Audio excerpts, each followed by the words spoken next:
이 콘텐츠는 온에어 스튜디오에서 만들어졌습니다. 안녕하세요. 알고리즘 속 젠더 편향이라는 주제로 발표하게 된 강현영입니다. 목차는 다음과 같습니다. 인공지능의 간단한 원리에 대해 공부해보고 젠더 차별 사례 분석을 과거와 현재 혹은 가까운 미래로 나눠서 생각을 해봅시다. 그 후 해결 방안을 생각해보는 시간을 가지면 좋을 것 같습니다. 먼저 인공지능이란 무엇일까요? 인공지능은 컴퓨터가 인간의 능력을 모방하여 음성 및 작성된 언어를 보고 이해, 번역, 데이터를 분석하고 추천하는 기능을 포함해 다양한 고급 기능을 수행할 수 있는 일련의 기술입니다. 현재 인공지능이 우리 삶에 미치는 영향력은 매우 큰데요.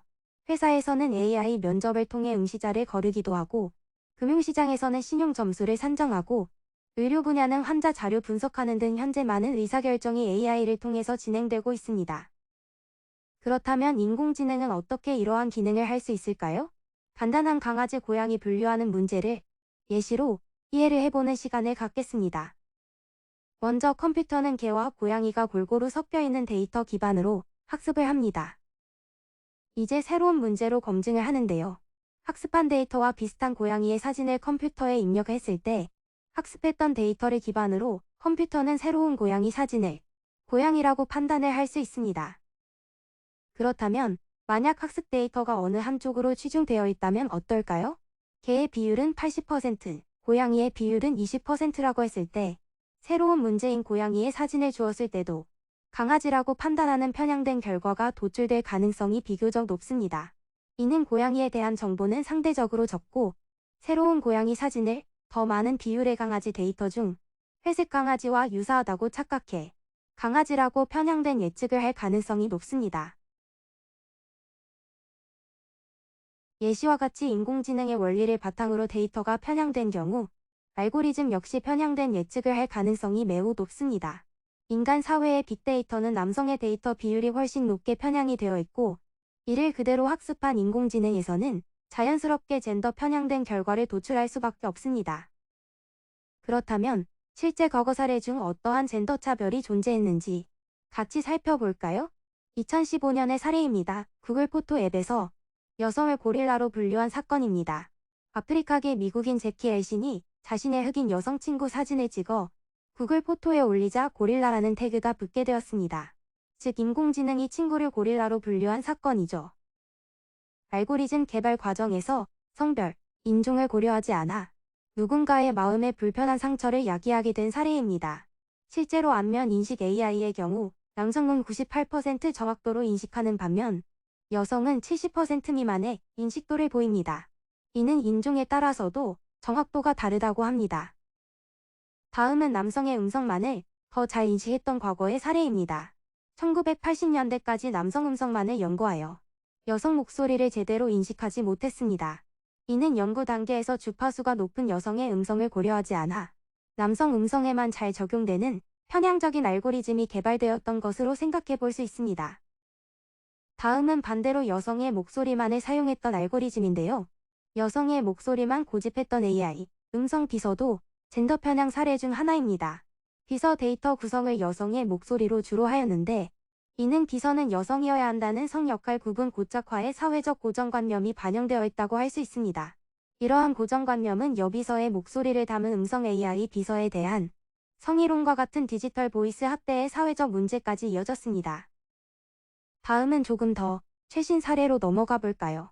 과거의 안면 인식 AI에서 더 발전해 현재에는 감정 AI라는 기술이 머신러닝의 주요 응용 분야로 자리 잡아가고 있습니다. 인간의 감정을 감지하고 상호작용할 수 있는 기술을 말합니다. 감정 AI 알고리즘은 교육 분야에서 학생들의 표정을 보고 집중력을 평가하는 등 다양한 분야에 사용될 전망을 가지고 있는데요. 감정 AI는 방대하고 다양한 데이터세트를 학습하더라도 사람의 사회적, 문화적 맥락과 상황을 고려하지 않고 얼굴 표정과 음색을 감정으로 환원하기 때문에 우려되는 부분도 많이 존재합니다. 성별 및 인종 불평등을 악화시킬 가능성이 높은데요.